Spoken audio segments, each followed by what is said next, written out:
and I am Lucas, and welcome to Book 101. Book 101 is all about the books that I read for the last 40 years, and today I have a special guest. He is the author of several books, no other than Mr. Morton Leader. Hello. Hello, Mr. Morton. How are you? Yeah, very good. The weather's horrible here. It's lashing down, and it's grey and dark. Winter, as they said. Yeah. Do you have lots of snow in England? We had a little bit of snow just before Christmas, but it's been raining for about 4 weeks now. It's been horrible. Yeah, it certainly is. So, Mr. Morton, we're gonna talk about the liar, the bitch, and the warmonger. I think one of your bestseller books. Yeah, it's I've shifted nearly 1,000 of those over the past year and a half, and it's very hard to get reviews. I'm sitting at 33 reviews on it now, but it's sitting at like 4.8 out of 5. So it's I don't think I've seen a negative review about it yet, so that's nice. That'll be awesome. What behind the title of the book? So I wrote this book totally from the title. I came up with the title and I made the story up. And it's one of those, when you're in work and there's a bit of banter, three people turn up and you say, here's the good, the bad, and the ugly, or here's the lie, the bitch, and the wardrobe, as we used to say. And, just to sort of as banter. So, and obviously it's a play on words from the lie, the witch, and the wardrobe. And, I made the entire book up from the title just on the way through. That's interesting. So let's do some of the review. What are the comments of your readers? They said, well-paced thriller. How is that? Yeah, well, it starts off with a stabbing, with one of the characters getting stabbed. And then we travel back in time to so you try to work out who stabbed him. So he's an illegitimate son from this father of 3 other children. One of them's obviously the liar, one of them's the bitch, and the other one's the warmonger. And it's all about inheritance. And I think another review says, where there's a will, there's a relative. So it's about a crumbling fortune, a rich family, and who wants to get the money. So I think someone compared it to like Knives Out, which is quite an honour. Luckily, not the Glass Onion. I watched that the other day. I didn't really like it, but I did like Knives Out. Yeah, so it starts off with a stabbing, and you have to try and work out who is the stabbee. Yes. How do you structure the book? So I think obviously the prologue is the person getting attacked, and then the first chapter is about we meet the lawyer, and we learn some things about him. He's a weak man, really. He's got a gambling addiction, drinking. He's not in a good way. Divorced, lives on his own, and his main defence is lying. So he works for family business, but he's been demoted. So he used to be like in charge because he's the older brother, but the younger brother took over and sort of hoisted him out because he's not very good at his job. Then the next chapter we meet the bitch, which is the sister. She's, I think one review says, wow, what a bitch. No spoilers. I try to make her the bitchiest person I could. And then we meet the warmonger and how he likes conflict and likes winding people up to get his own way. So in the story then potters along, they think back to when they met, found out their father had another child and the mother had died, unfortunately, and things like that. So the father's on his deathbed. And they're all sort of trying to get around to see what inheritance there is or isn't and what they do and don't want. Yes. And one of your readers says, best twist ever and great characters. All right, yeah. The twist is good. I don't want to give any spoilers away, but yeah, I was pleased with that one. So yeah, read it and find out yourself, really. But no one's predicted it. No one's gone, that was so obvious. Everyone's a lot. A few people have read it in one day. It's about 30,000 words. It's not the biggest book, so it's doable in a day. Probably takes you between 2 and 3 hours, depending how fast you read. So so a couple of people said they started it and couldn't put it down and loved it. So which is nice. And they said, easy to read, not too long. Yeah, like I said, it's about 32,000 words, I think, which is the same as a couple of my other books. As I said on my previous chat with you, I'm not an English lit or anything like that. I just write as I talk, and hopefully people find that easy. Like I said, they're easy to read, but I do think they have clever twists and plot points and things like that. So do you think there's a sequel for The Liar, the Beach, and the Warmonger? There could be. I mean, most of them are still alive. There is one death, suicide, unfortunately. But yeah, there's a couple of all the main characters are still alive. So there could be a revenge plot against the person that stitched them all up. I haven't really played with that idea, but it could happen. I suppose if I get a TV deal and they ask for one, I'll have to do one with my Netflix. Of course. So probably your readers will be excited for the sequel of your book. So do you think what will be the title? Well, the sequel. Yes. I wouldn't even know where to start. I suppose I could have a look at the other Narnia Chronicles and try and get. I do like a pun, so I would probably have to look at some other books and then see what the theme was. But yeah, at this point, I've not even thought about a sequel, so I've not even thought about a title. Okay. Who inspired you in writing the book? One of my friends. I've got some friends I've known since the early '80s, and he's from quite a well-to-do family, and there's a few of them. And unfortunately, at the same time, his father was dying. His mum had a heart attack and died before the dad. So the mum and the dad both died within 7 or 8 days of each other. And because the dad had been diagnosed with cancer, his will went to everything was going to his mum, the wife. But then she died beforehand, and that was over a year ago now, and they're still arguing. So there was a few things that were going on in his family, which were sort of used. I won't say nicked, but used for inspiration of the Warmonger and the Bitch. Yes. One of your readers says, brilliantly structured. What are the elements that you use that make your readers said brilliantly structured? I try to make sure there's something going on in every chapter. There's not a lot of filler. I don't spend 6 pages describing the room. I have people walk into the room, and if they're on a flight, they're on a flight. I don't tell them what flight it is, what plane it is, and stuff like that. So I try to keep it fast moving, and I try to keep it interesting, and there's something going on in every chapter. So even if the chapter is fairly quiet, there's actually something in there which you might get to 5 chapters later and go, oh yeah, hold on, yeah, we did find out he did have a problem with his car. A bit of foreshadowing. So that's what I look for in a book. So I try to put that into my own as well. Wow, very well said. So how many days or month you wrote the book?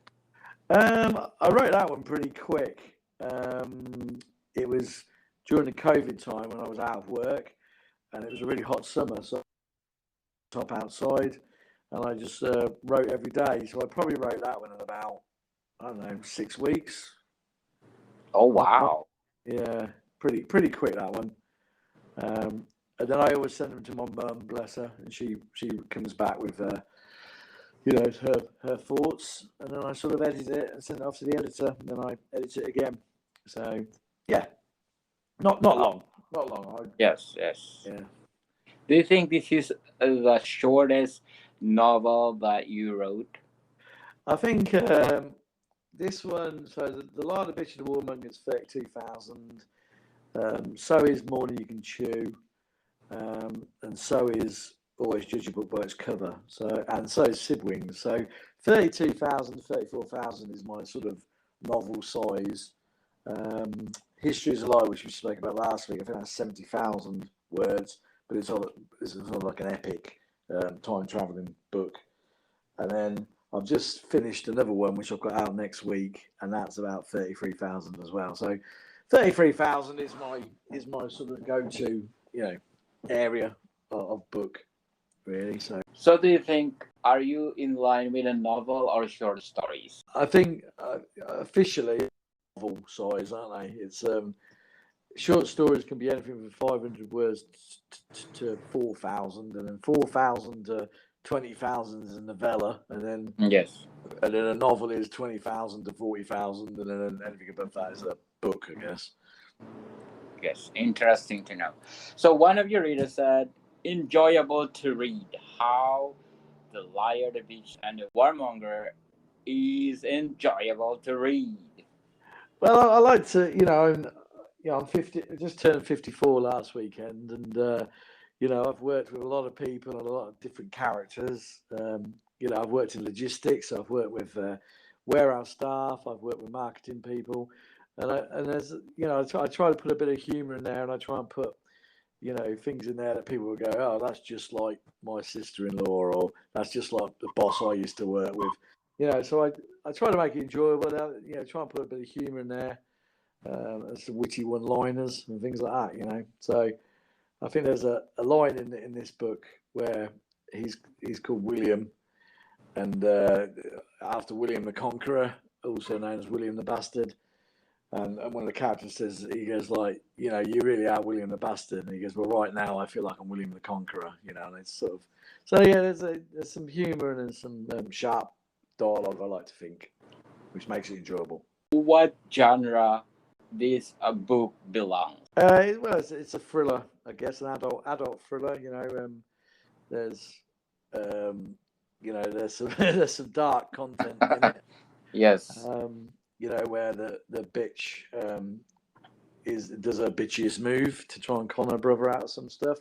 I won't say what to give it away because it caused one of the readers to say, "Wow, what a bitch!"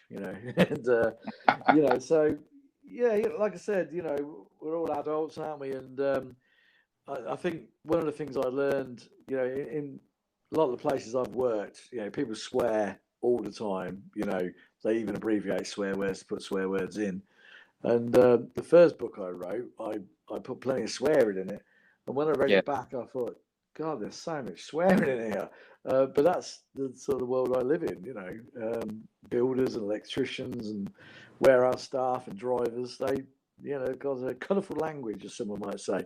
But when you actually write that down, it's amazing, like how much swearing there is.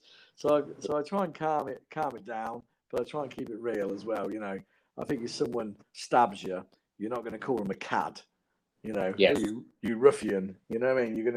You're gonna call them whatever. Yeah. So so I try and keep it real. So if we compare the first book where we discussed History is a Lie and The Liar and the Bitch, what is the big difference? Well, one's an epic fantasy, time-traveling vampire folklore, historical conspiracy theory romp, and this one's just an out-and-out whodunit thriller. Yes. So what is the best highlight of The Liar and the Bitch? Well, obviously, I'm really proud of the twist at the end, which I don't want to tell you what it is. And like I said, there's some really good one-liners in there. But I think as the father is on his deathbed, he sort of reflects on his life, and he thinks, life is about memories, and your job on this earth is to have more good ones than bad ones. We're all going to have bad ones, We're all going to have death of pets or death of friends or parents. We're all going to have tough times, with illness and things like that. But our job while on this mortal coil is to make sure we end up with more good memories than bad memories. And that's the message from this book, Yes, certainly. And one of your readers said, very cleverly written. Yeah. Wow. Is that my mum? Like I said, I just, I come up with the ideas and I just bang them out on a piece of paper and hope for the best, really. So if people are taking that out of it, I'm very proud and humbled. So, yeah. Yes. So, History is a Lie is your favorite book. How about The Liar and the Beach? Is this your second favorite or the least favorite of yours? Um, I love them all really. Yeah, it's probably my second or third favorite. Um, but I love them all. I think they're all quality, and I think if you like one of them, you'll like them all. I just it'd be nice to see a second sale because someone read one they enjoyed and brought another one. So I know that did happen with this one. I think someone read this one and they said, "Oh, I just brought another one and read it the same day." I can't remember which one it was. It might have been More Than You Can Chew, but yeah, More Than You Can Chew and The Larder Bitch Warmonger are very very similar. They're both whodunits, um, and similar in style. Obviously, the story is completely different. Let's say you have a movie contract and the movie outfit want to suit the title of your book to a for lower audiences, like general patronage. Are you willing to change the title of the book? Yeah. Yeah, they can do what they want. Give me the money. They can change the sex, the gender, the race, the title. Just give me the money. No, I mean it's funny because you obviously you own it. You've come up with it yourself. Perhaps they wouldn't be allowed to call it the Lana Bitch and the Warmonger. Perhaps the Narnia estate might have a problem Yes. with it.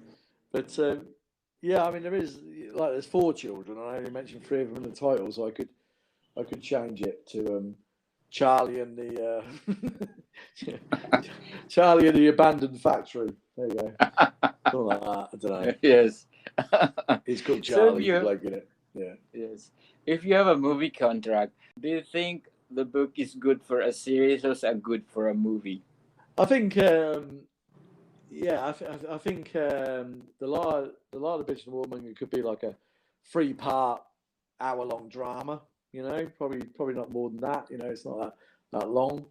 It's probably the same. Most of my books. The sort of thing you get on a Sunday night on the BBC. Or ITV, like a thriller, that sort of thing. But yeah, probably a 3-parter. Where I think History is a Lie could be like a 10, 12-part, epic Netflix series easily. Yes. So we're calling Netflix or Amazon Prime, Yeah, what Amazon Prime, yeah. Hulu, Apple TV. Let's try The Liar and the Beast. I think this is a great series, is a great movie. Need to have better audiences or more Yeah. audiences.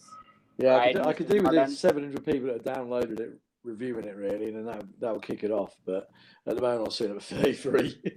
I got a review this week actually on it, I think. So, and I got a review on History's a Lie and a review on Wings, I think. So yeah, happy days. They're coming in. That'd be awesome. And one of your readers said, a little dark. How dark it is. Well, like I said, the bitch, she did the bitchiest thing I could imagine.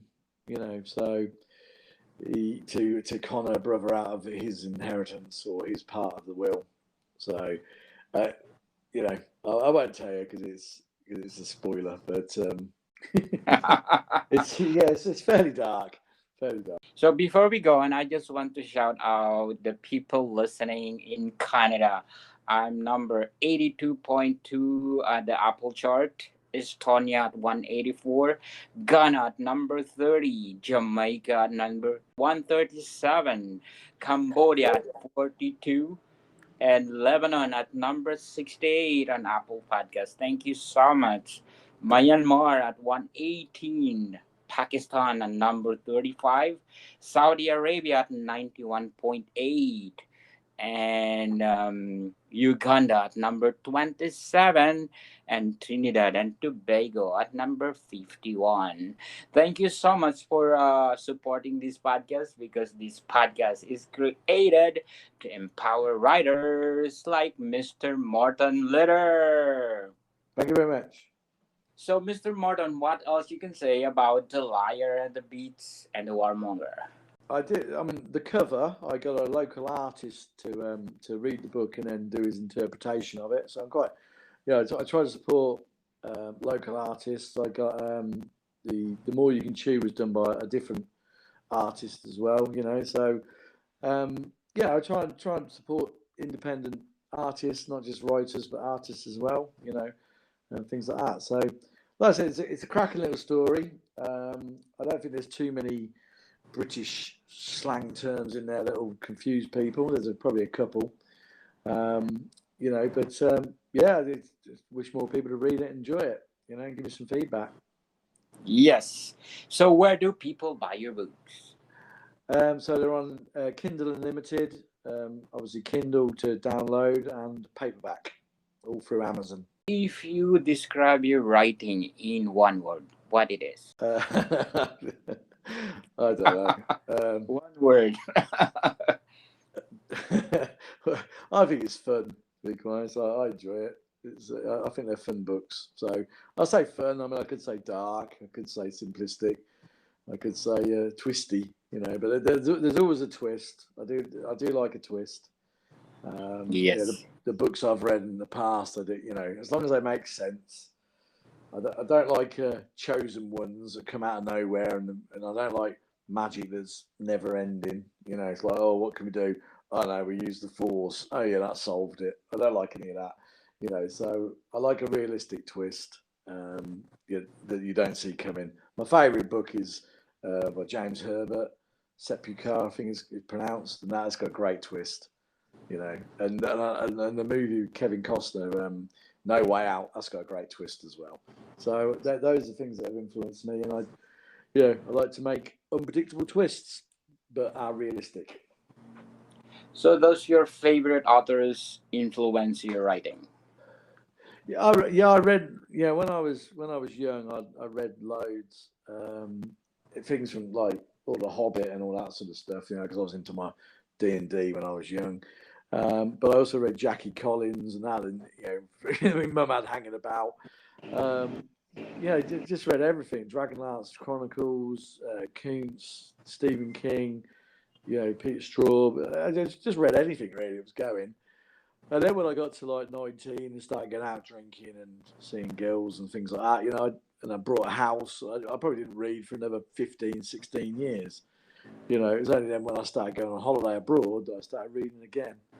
So, and then finally when I, sort of gave up work is when I started writing, because I couldn't find anything I wanted to read.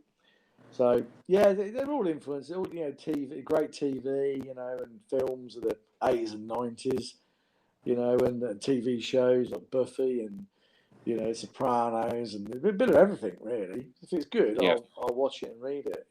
But there is influences. Yeah. So, what genre do you like best writing it? Yeah, I like writing a thriller, really. Most of mine, I would say, are thrillers. The only one that's not really is Siblings, which is like a family drama, but it's got elements of a thriller in it, I guess. You don't know what's going to go on. So, yeah, thrillers. I like reading thrillers as well. A bit dark and human nature, things like that. Yes. In the future, can write a book of fantasy or horror? Yeah, well, I've got a horror coming out this weekend, actually. Wow. Called Snakes and Ladders. So, can we talk that next week, or? Yeah, we can do. Obviously, there won't be any reviews because it's hot off the press. Yes. But it's sort of like, I don't know if you know your horror films, but it's sort of a mix between Dusk to Dawn meets From Beyond, with a touch of the Hammer classic, The Reptile, in it. So it's I've had it back from the editor, loved it, said it was the best one she had read, And one of my friends on Twitter, she's beta read it, and she said it was really good. So yeah, I've got a horror coming out. Fantasy, like I said, I used to play Dungeons and Dragons. I've got this big story in my head, an epic one, but I'm going to wait till I retire properly again. You said a while ago that James Herbert inspired you in writing. So if you compared Mr. James to Mr. King, what are the big difference? I'd go for James Herbert over Stephen King any day of the week. I don't really like Stephen King. I like his movies, like Firestarter and Dead Zone. I think and I've read a lot more Dean R. Koontz when I was younger, and I think it's a shame that no one's ever made a decent Koontz film. Phantoms, I think, was made into a film. That was rubbish. Lightning's a great story. But Yes. I like Misery and I like Salem's Lot. Grew up watching that as a kid. But I just don't get it. I just don't like that at all. And some of his recent stuff, I'm just can't get into it. So Herbert over King any day of the week for me. Oh, that's interesting. So, what is your advice for those aspiring writers to do your footstep? I think get on social media and build up a circle of friends and associates by supporting them first. Chatting to them, and make sure just read a lot. Read different genres. So if you're a horror writer, perhaps read some romance to give you a sort of more of a balanced story to make the story sort of tell better. Because out and out horror can be a bit full on, so you need to, and out and out romance can as well. So I think if you're a romance reader, perhaps read some horror and vice versa, to broaden your stance. Well, very well said, Mr. Martin. I forgot to ask the question when we discussing the Liar, the Beach, and the Warmonger. Yeah. How did you connect the characters to the story each other? Well, the three characters of the title are siblings. There's the older brother, middle sister, and younger brother. And like I said, their life gets turned upside down when their mother dies, and their illegitimate half brother comes out of the woodwork. And that's what sets everything in motion. So it's all about the mum passed away a few years before, and then the dad is on his deathbed, and old rivalries surface, so to say. Is it hard to write a character's emotion in writing stories or is writing novel? I don't know, because obviously I write women characters and old people and young people and things like that. You see this sort of thing that, well, you can't, if you're not that, you can't write it, and it just doesn't make any sense, does it? Because all you do then is just write stories about yourself, wouldn't it?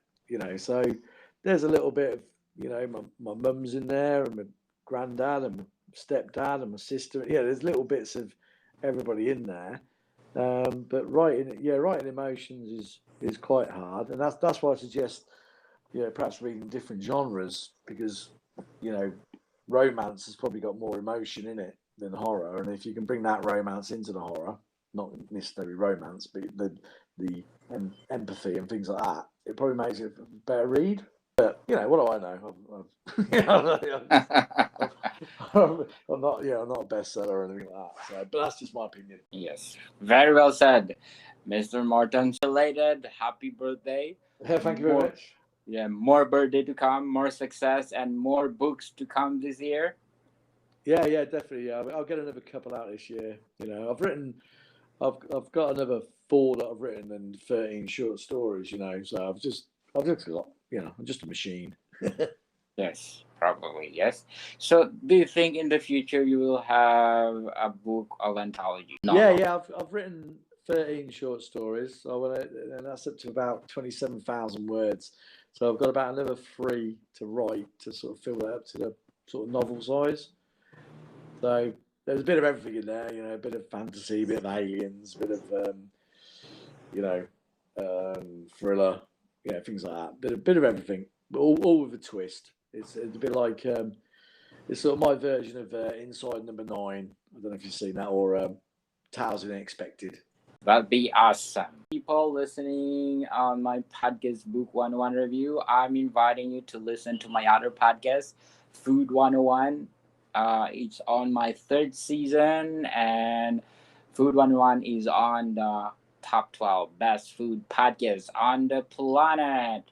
So, Food 101 is all about food, people. So, please do listen. Food 101. So, Mr. Morton, please do invite our listeners or readers to buy your book. Okay, so my books are on Kindle Unlimited, and paperback, and they're reasonably priced, only £2 English pounds. So yeah, you can spend a lot worse. Yes, and next week we're gonna talk about your latest book. Thank you, Mr. Morton. Thank you. More to come, people. See you soon. Cheers. Bye bye.